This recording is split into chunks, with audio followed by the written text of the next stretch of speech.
Pernah kepikiran nggak gimana sih caranya raksasa teknologi kayak Amazon atau Facebook itu kelihatannya kok nggak ada matinya? Nah, ternyata ada formulanya. Dan hari ini kita akan bongkar bareng-bareng resep rahasia mereka berdasarkan buku Always Day One. Yuk kita mulai. Oke, kita mulai dari sebuah peringatan keras dari Jeff Bezos. Dia menyebutnya hari kedua. Dan ini bukan sekedar kata-kata manis loh. Ini adalah filosofi inti yang mendorong Amazon jadi sebesar yang kita kenal sekarang. Peringatan Bezos tadi itu bukan cuma omong kosong. Coba lihat ini, rata-rata masa hidup perusahaan raksasa itu udah anjlok drastis. Dari 67 tahun jadi cuma 15 tahun. Ini bukti nyata betapa cepatnya sebuah perusahaan bisa jadi nggak relevan lagi di zaman sekarang. Nah, ini kan jadi pertanyaan besar ya. Apa penurunan ini emang takdir yang nggak bisa dihindari? Atau sebetulnya ada cara bagi perusahaan-perusahaan ini buat melawan apa yang bisa kita sebut gravitasi korporat yang selalu narik mereka ke bawah? Oke, pertama-tama kita harus kenal dulu sama musuhnya. Konsep hari kedua ini. Anggap aja ini adalah keadaan default atau ya keadaan akhir yang alami buat sebagian besar perusahaan. Ini adalah fase di mana inovasi mandek dan birokrasi mulai merajalela.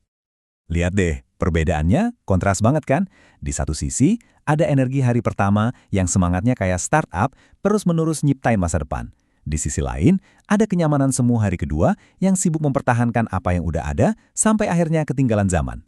Intinya, pilihannya cuma dua, tumbuh atau mati. Terus gimana dong cara ngelawan hari kedua ini? Jawabannya adalah dengan membangun pola pikir selalu hari pertama. Anggap aja ini kayak sistem operasi perusahaan yang dari sananya udah dirancang buat terus berinovasi. Kunci dari filosofi ini tuh adalah kemampuan membedakan dua jenis pekerjaan. Ada pekerjaan eksekusi, ini tugas-tugas yang ngejaga perusahaan tetap jalan hari ini. Ya, ibaratnya ngerawat taman yang udah ada. Terus, ada pekerjaan ide, yaitu menanam benih-benih baru untuk menciptakan taman masa depan yang lebih keren lagi. Nah, inti dari semua ini adalah apa yang disebut pola pikir insinyur. Dan ini penting banget buat dicatat ya. Ini bukan soal jago ngoding atau kemampuan teknis, tapi soal cara berpikir. Ini soal pola pikir yang fokus untuk membangun dan menciptakan solusi, bukan sekedar ngurusin yang udah ada. Siapapun bisa punya pola pikir ini. Pola pikir ini ditopang sama 3 pilar fundamental. Pertama, ide cemerlang itu bisa datang dari mana aja, dari siapa aja. Kedua, nggak boleh ada hierarki atau jabatan yang jadi penghalang sebuah ide. Dan ketiga, semua inovasi keren itu lahir dari kerja bareng, dari kolaborasi. Ini juga butuh tipe pemimpin yang beda banget. Bukan lagi zamannya CEO jenius yang merasa punya semua jawaban. Sekarang, yang dibutuhkan adalah CEO fasilitator.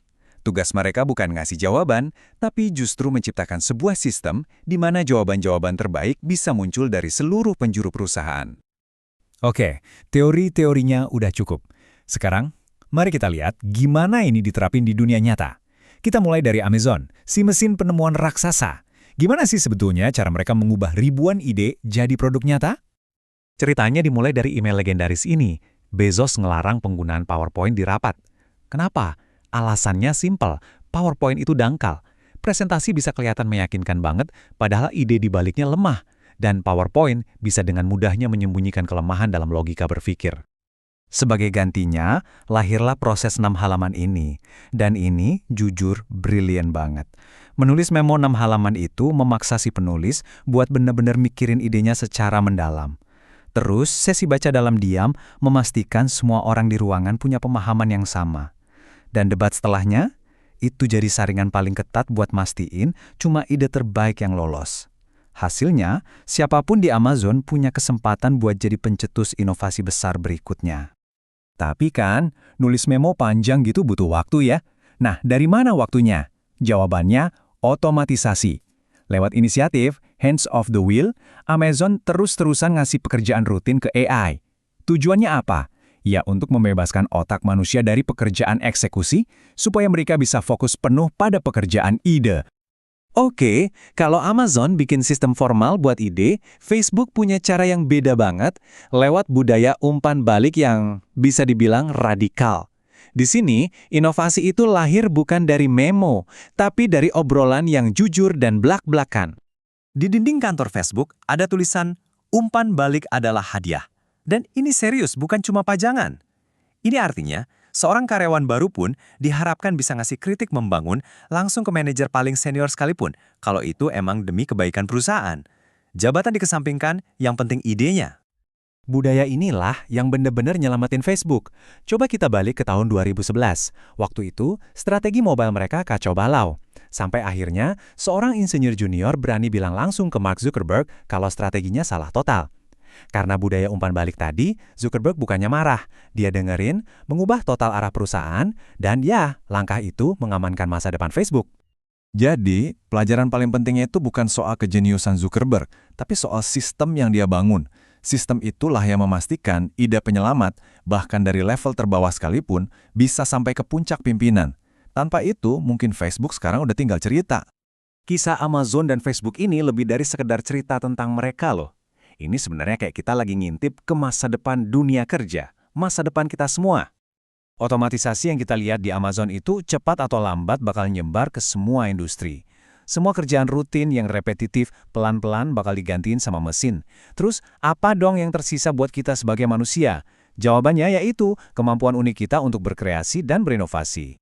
Seperti yang dijelasin di kutipan ini, biaya buat ngambil keputusan rutin itu nanti bakal dekat banget sama nol berkat AI. Artinya apa? Nilai kita di dunia kerja nanti bukan lagi diukur dari seberapa jago kita ngerjain tugas, tapi dari seberapa jago kita ngeluarin ide baru. Ini membawa kita ke satu pertanyaan terakhir yang penting banget, dan ini bukan untuk perusahaan, tapi untuk Anda pribadi. Saat mesin mengambil alih pekerjaan eksekusi, dunia nggak akan lagi bertanya, apa yang bisa kamu kerjakan? Dunia akan bertanya, apa yang bisa kamu ciptakan?